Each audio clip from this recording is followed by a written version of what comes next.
3 days after the Northfolk Southern train derailed here in East Palestine, Ohio, officials made the decision to burn 5 tank cars, releasing 116,000 gallons of toxic vinyl chloride into the air. At the time, a local hazmat expert said this. We basically nuked a town with chemicals so we could get a railroad open. And since, residents have become sick, some have fled their homes. Did the EPA sign off on burning 5 tankers of vinyl chloride that Monday?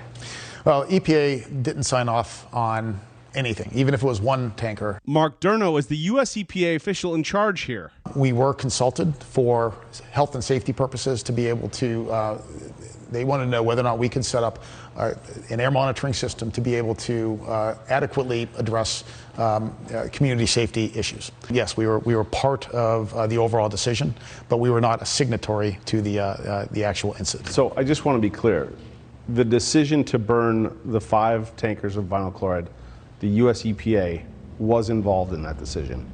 Only as it pertains to air monitoring. At any point during that process, did the U.S. EPA say, hey guys, this might not be a good idea to burn 5 tankers full of vinyl chloride over this town? Not that I'm aware of. When you're dealing with emergencies like this and you have to make decisions on a very critical pathway, I don't see where another decision was possible. Former EPA Administrator Judith Enck is critical of the EPA's response. I think that was a mistake. I think that decision will be a major factor in the lives of many communities in Pennsylvania and Ohio, not just East Palestine. 2 days after the burn, the EPA gave residents the all clear to come back. The air monitoring had gotten stabilized to a point where we didn't see contaminants of concern at levels of concern in the air. And based on all of that data and the fact that the particulate counts in the air had come down to an acceptable level, we knew there was not an acute threat for the public to come back and access their homes. Residents we met with in May disagree. 2 days after the controlled burn, the EPA said it's safe, come on back. Was that the right decision? No. How many people here feel that they've experienced symptoms or sickness related to the train derailment and the controlled burn? Wow, that's like every hand. Some, like Linda Murphy, say their medical tests found markers for vinyl chloride in their system. That whole town is a chemical cocktail, and we're all lab rats. You're just looking at some of the ones who have been marked. We don't know if they have vinyl chloride in their system. We know that they may have been exposed to vinyl chloride early on, but all the monitoring that we've done to date, from the time that evacuation was lifted, has not shown any sustained vinyl chloride exposures in the community. We know that there are residents that are dealing with health issues. The question is, what are those health issues from? We don't know if there is another potential source of vinyl chloride. I can't see an exposure pathway. The soils. Hold on. Yeah. You can't see an exposure pathway. The 5 tankers of vinyl chloride were burned here. That's right. And so if people are finding the metabolite, in their system for vinyl chloride, it's not a stretch to say that the vinyl chloride that was in those tankers might have ended up in their systems. Oh, there's a potential they were exposed. I'm not saying that. I'm saying right now we don't see an exposure pathway. Why do you think people are getting sick here?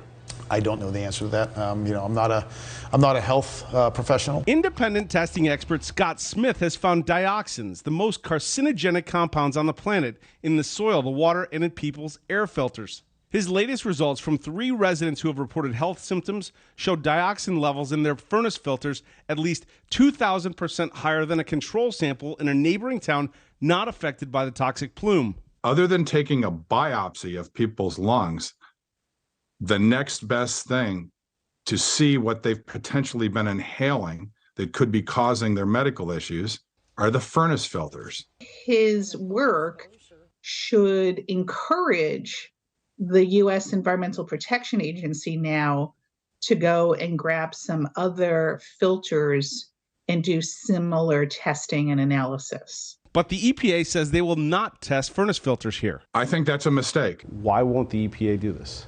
Because every piece of data that we collect has to have what we call a data quality objective. And that objective tells us what we're going to do with the result.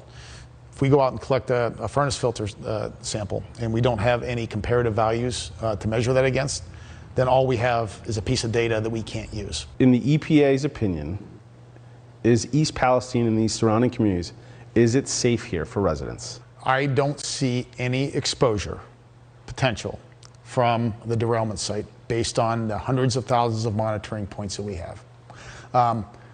Is it safe? Well, don't go into the creek. There's contaminated sediments in Sulphur Run, right? It's not safe to be wading in contaminated sediments. However, the ambient air quality in East Palestine and surrounding communities, we don't see any contaminants of concern. So we don't have any concerns with people being in these communities. Will the EPA recommend to the CDC long-term health monitoring for residents? To be determined. Right now, we're bringing some of our health experts into the fold. We're going to look for their guidance on to answer that question. What is the EPA doing with federal agencies to make sure this doesn't happen again? That's an also stay tuned answer because we recognize we're in the cleanup mode right now. We haven't gotten to the lessons learned part of this. Thank you for watching. Go to newsnationnow.com to find NewsNation on your television provider. And don't forget to click the red subscribe button below to get more of NewsNation's fact-driven, unbiased coverage.